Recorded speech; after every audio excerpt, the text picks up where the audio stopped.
The Subtle Art of Not Giving a Fuck teaches readers how to live a happier, anxious-free life through practical philosophy centered around the rejection of any self-help effort.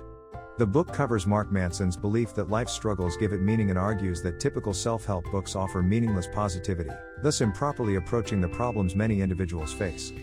The book is a reaction to the self-help industry and what Manson saw as a culture of mindless positivity that is not practical or helpful for most people. Manson uses many of his own personal experiences to illustrate how life's struggles often give it more meaning, which, he argues, is a better approach than constantly trying to be happy. The book has 9 chapters. The first chapter, Don't Try, is named after the philosophy of Charles Bukowski, who served as a major inspiration for the whole book. Let's dig in. Chapter 1. Don't Try. The key to a good life is not giving a fuck about more, it's giving a fuck about only what is true and immediate and important.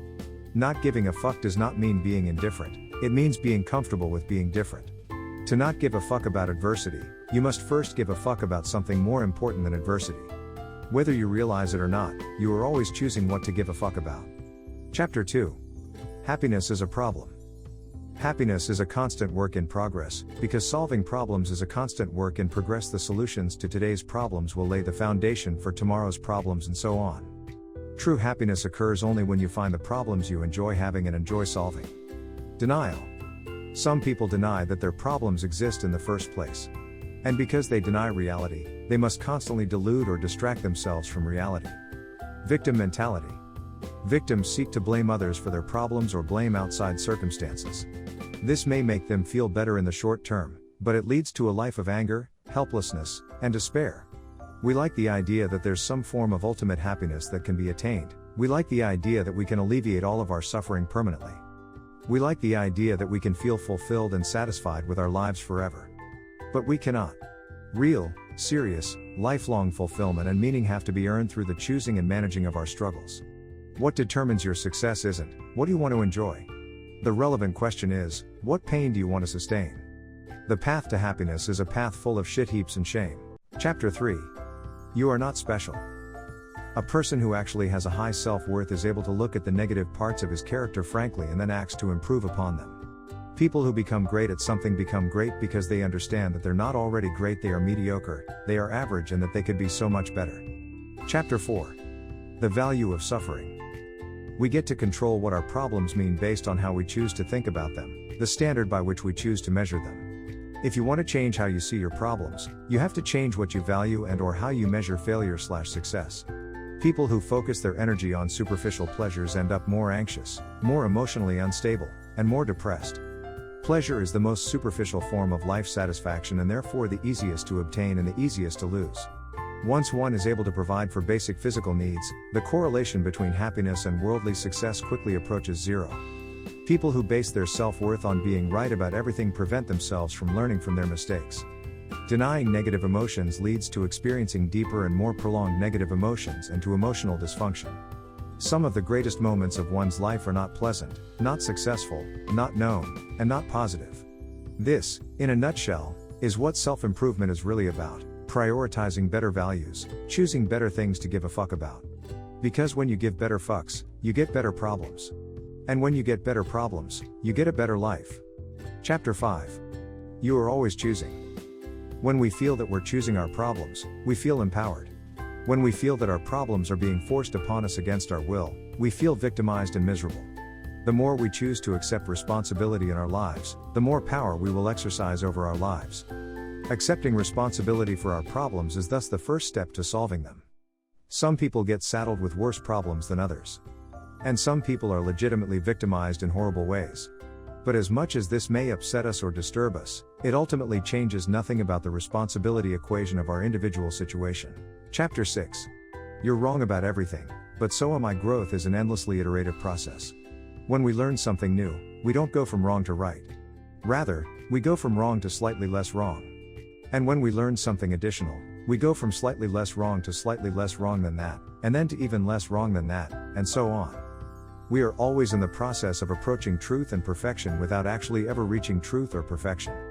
Instead of striving for certainty, we should be in constant search of doubt. Doubt about our own beliefs, doubt our own feelings, doubt about what the future may hold for us unless we get out there and create it for ourselves.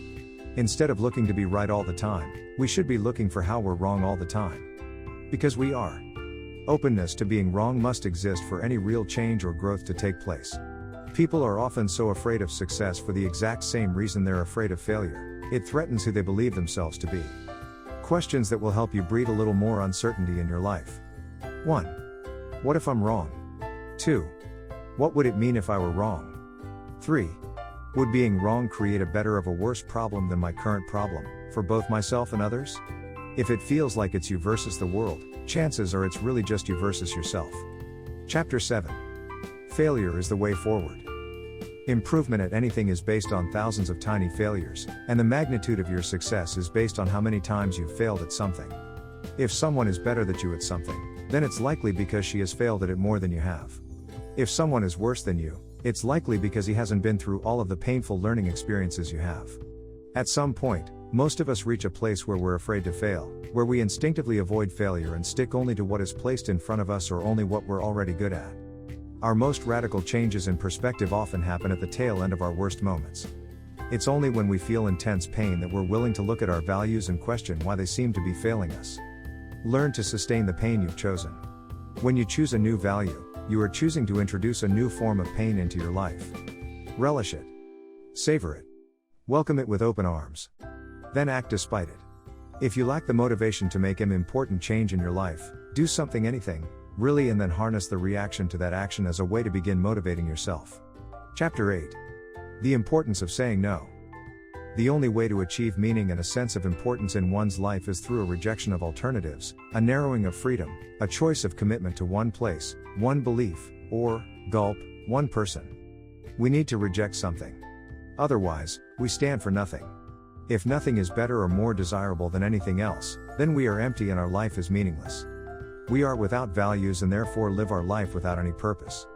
Part of having honesty in our lives is becoming comfortable with saying and hearing the word no. In this way, rejection actually makes our relationships better and our emotional lives healthier. The difference between a healthy and an unhealthy relationship comes down to two things. 1. How well each person in the relationship accepts responsibility, and 2. The willingness of each person to both reject and be rejected by their partner. When our highest priority is to always make ourselves feel good, or to always make our partner feel good, then nobody ends up feeling good. And our relationship falls apart without our even knowing it. Without conflict, there can be no trust. Conflict exists to show us who is there for us unconditionally and who is just there for the benefits. No one trusts a yes man. When trust is destroyed, it can be rebuilt only if the following two steps happen. 1. The trust breaker admits the true values that caused the breach and owns up to them. And 2. The trust breaker builds a solid track record of improved behavior over time. Without the first step, there should be no attempt at reconciliation in the first place. When you're pursuing a wide breadth of experience, there are diminishing returns to each new adventure, each new person or thing. Depth is where the gold is buried. And you have to stay committed to something and go deep to dig it up. That's true in relationships, in a career, in building a great lifestyle, and everything. Chapter 9, and then you die.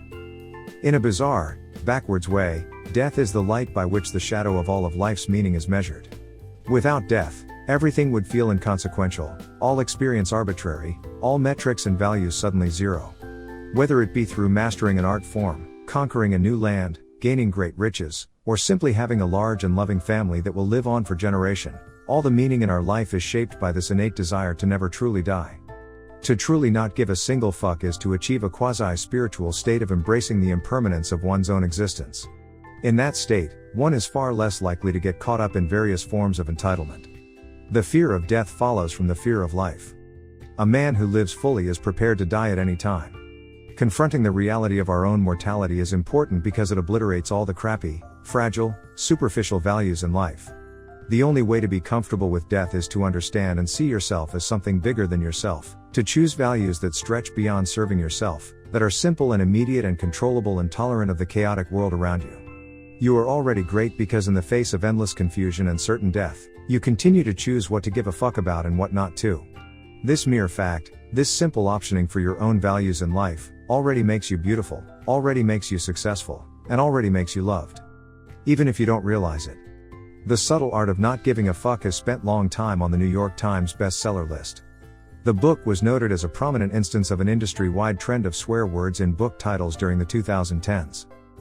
Critics have been quick to note that the apparent lack of sophistication in language and style of the book is a clever disguise for more serious value-related content of the book. If you liked our review of the book, please like the video and subscribe to us for more such content.